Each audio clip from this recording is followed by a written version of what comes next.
یہ تابوت ان کے لیے اللہ کی مدد اور اس کی موجودگی کا ثبوت تھا۔ فلسطینیوں نے مصیبتوں سے تنگ آ کر تابوت کو بنی اسرائیل کو واپس کرنے کا فیصلہ کیا۔ انہوں نے تابوت کو ایک بیل گاڑی پر رکھا اور بیلوں کو بغیر کسی رہنمائی کے چھوڑ دیا۔ حضرت داؤد علیہ السلام کے دور میں تابوت سکینہ کو دوبارہ بہت زیادہ اہمیت دی گئی۔ اسی طرح حضرت سلیمان علیہ السلام کے دور میں بھی تابوت سکینہ کو خصوصی احترام دیا گیا۔ تابوت سکینہ کی کہانی ہمارے لیے کئی اہم سبق فراہم کرتی ہے۔ تابوت سکینہ، جسے اسلامی تاریخ میں ایک مقدس اور اہم علامت سمجھا جاتا ہے، اللہ کی رحمت، ہدایت اور اس کی طاقت کا مظہر تھا۔ یہ تابوت نہ صرف بنی اسرائیل کے لیے ایک نشانی تھا بلکہ آج بھی اس کی کہانی ایمان، اطاعت اور الہی مدد پر یقین رکھنے کا درس دیتی ہے۔ یہ کہانی ہمیں اللہ کے احکامات کی پاسداری اور اس کی رحمتوں کی قدردانی کی اہمیت سکھاتی ہے۔ تابوت سکینہ حضرت موسیٰ علیہ السلام کے دور میں اللہ کے حکم سے تیار کیا گیا۔ تابوت لکڑی سے بنایا گیا اور اس پر سونے کی خوبصورت پرت چڑھائی گئی تھی۔ تابوت کی ساخت نہایت شاندار اور جاذب نظر تھی، جس سے اس کی روحانی اہمیت واضح ہوتی تھی۔ تابوت میں چند مقدس اشیاء رکھی گئی تھیں۔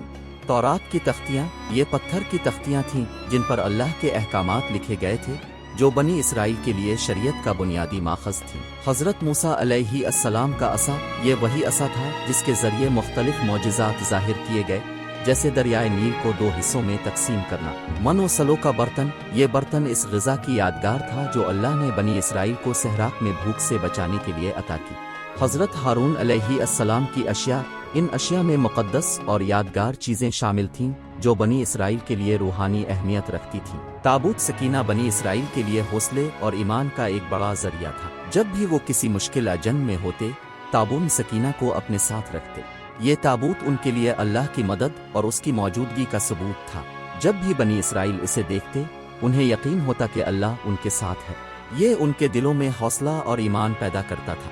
لیکن یہ مدد صرف اس وقت تک قائم رہی جب تک بنی اسرائیل اللہ کے احکامات کی پیروی کرتے رہے۔ جیسے ہی وہ گناہوں اور نافرمانیوں میں مبتلا ہوئے، ان پر آزمائشوں کا سلسلہ شروع ہو گیا۔ تابوت سکینہ کا کھو جانا، وقت کے ساتھ بنی اسرائیل نے اللہ کے احکامات کو نظر انداز کرنا شروع کر دیا۔ وہ ظلم، گناہوں اور نافرمانی میں مبتلا ہو گئے، جس کی وجہ سے اللہ نے ان کی آزمائش کا فیصلہ کیا۔ ان کی نافرمانیوں کی وجہ سے تابوت سکینہ فلسطینیوں کے ہاتھوں چھین لیا گیا۔ فلسطینیوں نے تابوت کو اپنے علاقے میں لے جا کر اپنے بتوں کے معبد میں رکھا، لیکن اس کی موجودگی ان کے لیے مصیبت بن گئی۔ تابوت کے معجزاتی اثرات کی وجہ سے فلسطینیوں کے علاقے میں بیماریاں پھیلنے لگیں، ان کی فصلیں تباہ ہو گئیں اور ان کے درمیان خوف کا ماحول پیدا ہو گیا۔ انہوں نے یہ سمجھ لیا کہ یہ تابوت ان کے لیے نقصان دہ ہے اور اسے اپنے پاس رکھنا ان کے لیے ممکن نہیں۔ فلسطینیوں نے مصیبتوں سے تنگ آ کر تابوت کو بنی اسرائیل کو واپس کرنے کا فیصلہ کیا۔ انہوں نے تابوت کو ایک بیل گاڑی پر رکھا اور بیلوں کو بغیر کسی رہنمائی کے چھوڑ دیا۔ یہ اللہ کا معجزہ تھا کہ بیل سیدھے بنی اسرائیل کے علاقے کی طرف چل پڑے۔ جب بنی اسرائیل نے تابوت کو اپنے علاقے کی طرف آتے دیکھا تو ان کی خوشی کی کوئی انتہا نہ رہی۔ انہوں نے اپنی غلطیوں کی معافی مانگی اور تابوت کو دوبارہ عزت اور احترام کے ساتھ اپنے درمیان رکھا۔ حضرت داؤد علیہ السلام کے دور میں تابوت سکینہ کو دوبارہ بہت زیادہ اہمیت دی گئی۔ انہوں نے اس کی حفاظت اور تقدس کو برقرار رکھنے کے لیے خاص انتظامات کیے۔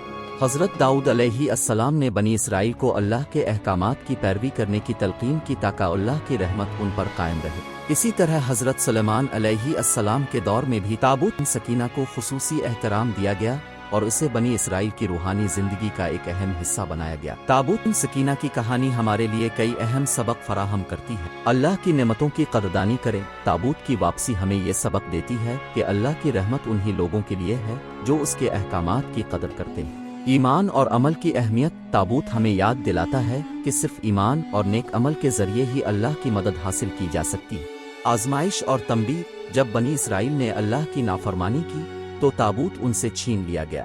یہ ہمیں یہ سکھاتا ہے کہ اللہ کی برکتوں کے لیے اس کی اطاعت ضروری ہے۔